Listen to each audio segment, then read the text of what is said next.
আজকে আমি পড়াবো উইলিয়াম শেক্সপিয়ারের shall I compare thee to a summer's day. প্রথমে আমরা উইলিয়াম শেক্সপিয়ার সম্বন্ধে জানবো, তারপর কবিতা সম্বন্ধে আমরা জানবো। William Shakespeare 1564 to 1616। William Shakespeare 1564 সালে জন্মগ্রহণ করেন এবং 1616 সালে মৃত্যুবরণ করেন।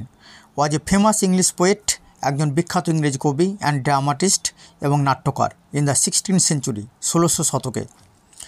হি রোট সনেটস, তিনি লিখেছেন sonnet, tragedies tragedy, comedies comedy and historical plays এবং ঐতিহাসিক নাটক।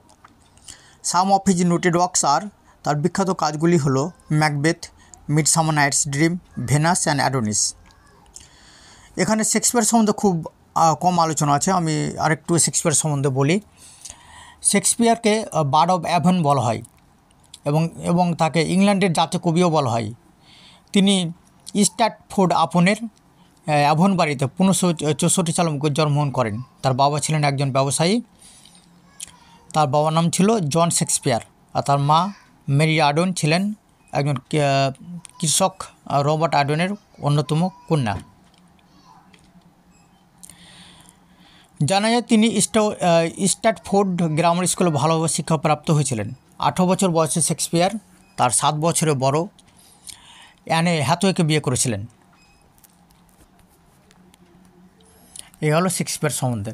Shakespeare wrote 154 sonnets. শেক্সপিয়ার 154টি সনেট লিখেছেন। শেক্সপিয়ারের সনেট হ্যাজ 14 লাইনস। শেক্সপিয়ারের সনেটের 14টি লাইন থাকে।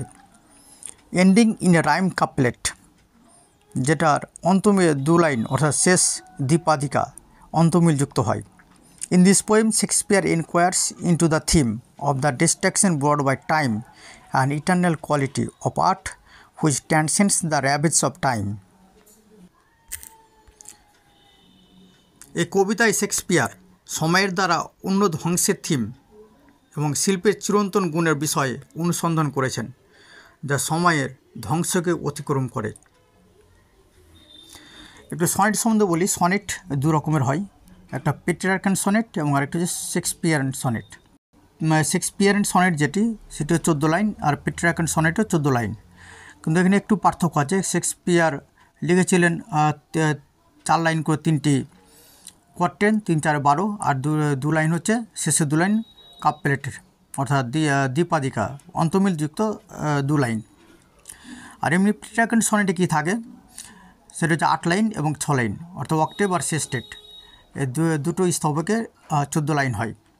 এবং এই অক্টেভ সেস্টেটের যে অন্তমিল অর্থাৎ পেট্রার্কান সনেটের যে অন্তমিল থাকে সেটা হচ্ছে এবিবিএ এবিবিএ সিডিই সিডিই। শেক্সপিয়ারের সনেটের রাইমিং স্কিম হলো অর্থাৎ অন্তমিল হলো AB AB CD CD EF EF GG. এই কবিতায় কবি তার বন্ধুকে তুলনা করেছেন গ্রীষ্মের একটি দিনের সঙ্গে, এবং তিনি বলেছেন যে গ্রীষ্মের দিনে চাইতো তার বন্ধু সুন্দর শান্ত। এবং তিনি আরও তুলনা করেছেন যে ঋতু পরিবর্তন হয় এবং সেটা ক্ষণস্থায়ী, কিন্তু তার বন্ধুর সৌন্দর্য চিরস্থায়ী। এবং তার বন্ধুর সৌন্দর্য কীভাবে তার ওই কবিতার মাধ্যমে বেঁচে থাকবে, অর্থাৎ যতদিন তার এই কবিতাগুলো পড়বে ততদিন বেঁচে থাকবে, মানুষ যতদিন দেখবে ততদিন সে বেঁচে থাকবে। তাহলে প্রত্যেকটা বস্তুর সৌন্দর্য নষ্ট হয়ে যায়, কিন্তু তিনি বলতে চাইছেন তার কবির সৌন্দর্য চিরস্থায়ী থাকবে। এই জিনিসটা তিনি তার কবিতার মাধ্যমে ফুটে তুলেছেন। এবার আমরা লাইন বাই লাইন দেখব। Shall I compare thee to a summer's day, তোমাকে কি আমি গ্রীষ্মের কোনো একটি দিনের সঙ্গে তুলনা করতে পারি? Thou art more lovely and more temperate, তুমি আরও সুন্দর এবং আরও শান্ত। Rough winds do shake the darling buds of May, অশান্ত বাতাস মে মাসের মুকুল ঝরিয়ে দেয়।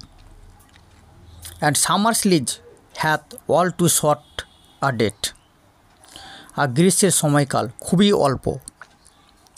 তারপরে কবি বলছে some time too hot the eye of heaven shines, কখনো কখনো আকাশের চোখ অর্থাৎ সূর্য প্রচণ্ড উত্তপ্ত হয়ে ওঠে। এখানে আই অফ হেভেন বলতে সূর্যকে বোঝানো হয়েছে। And often is his gold complexion deemed, এবং তার সোনালি দীপ্তি মলিন হয়ে যায়। And every fair from fair sometime declines, এবং প্রত্যেকটি সুন্দর বস্তুর সৌন্দর্য কোনো এক সময় মলিন হয়ে যায়। এখানে এই লাইনটিতে কবি বলতে চেয়েছেন যে পৃথিবীর প্রত্যেকটা বস্তুর সৌন্দর্য নষ্ট হয়ে যায়, অর্থাৎ আজকে যারা ইয়াং আস্তে আস্তে তারা বৃদ্ধ হয়ে যায়, সব মানুষের ক্ষেত্রে তাদের যে ইউথ সেটা নষ্ট হয়ে যায়, এবং অন্যান্য বস্তুও সব জিনিসেরই পুরানো হলে বয়স হলে সব কিছু কী হয়, নষ্ট হয়ে যায়, সৌন্দর্য নষ্ট হয়ে যায়। By chance or nature changing course untrimmed, হঠাৎ করে হয়তো দুর্ঘটনাবশত নয়তো প্রকৃতির পরিবর্তন নিয়ম অনুযায়ী সৌন্দর্যহীন হয়ে যায়।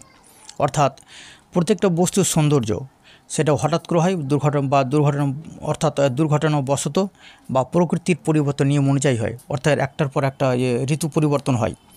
সে ঋতু পরিবর্তনের যে পরিবর্তন, তার ফলে যে বিভিন্ন বস্তুর চেঞ্জ হয়, সেটা এখানে কবি বোঝাতে চেয়েছেন যে প্রকৃতির পরিবর্তন নিয়ম অনুযায়ী সব জিনিসের সৌন্দর্য হারিয়ে যায়। বলে না যে change is the law of nature, অর্থাৎ পরিবর্তন হলো প্রকৃতির নিয়ম, ঠিক প্রকৃতির নিয়মে সব কিছু পরিবর্তন হয়। এখানে কবি এটাই বোঝাতে চেয়েছেন। তারপরের line, but the eternal summer shall not fade, কিন্তু তোমার শাশ্বত গ্রীষ্মের সৌন্দর্য কখনো বিবর্ণ হবে না। এখানে কবি বলতে চেয়েছে যে তার বন্ধুর গ্রীষ্মের সৌন্দর্য বলতে তার যে সৌন্দর্য কখনো নষ্ট হবে না, বিবর্ণ হবে না।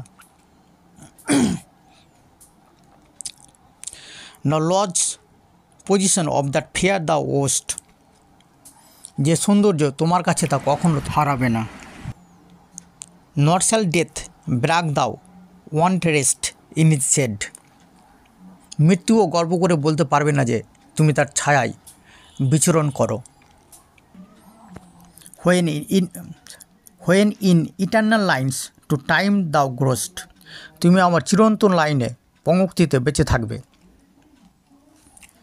So long as men can breathe or eyes can see, যতদিন মানুষ জীবনে শ্বাস নিয়ে বেঁচে থাকবে অথবা চোখ দেখতে পাবে।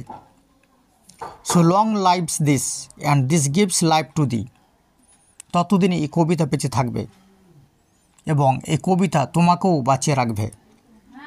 তাহলে কবিতাটি দেখলাম যে কবি বলতে চেয়েছেন যে কবিতার মাধ্যমে, অর্থাৎ কবিতার বন্ধুকে নিয়ে যে কবিতা লাইনগুলো লিখেছেন, সে কবিতার লাইনগুলো মানুষ যতদিন পড়বে, যতদিন দেখবে, ততদিন তার বন্ধু বেঁচে থাকবে। ঋতু পরিবর্তন হয়, ঋতু পরিবর্তনের সঙ্গে সঙ্গে অনেক কিছু পরিবর্তন হয়, সব জিনিসের সৌন্দর্য নষ্ট হবে, কিন্তু তার বন্ধুর সৌন্দর্য নষ্ট হবে না, কারণ তিনি কবিতা লিখে গেছেন যে কবিতার লাইনগুলো তাকে অমর করে রাখবে। এই কবিতা এটাই বোঝাতে চেয়েছেন। যারা এখনও চ্যানেলটি সাবস্ক্রাইব করেননি, সাবস্ক্রাইব, লাইক এবং শেয়ার করার অনুরোধ রইল।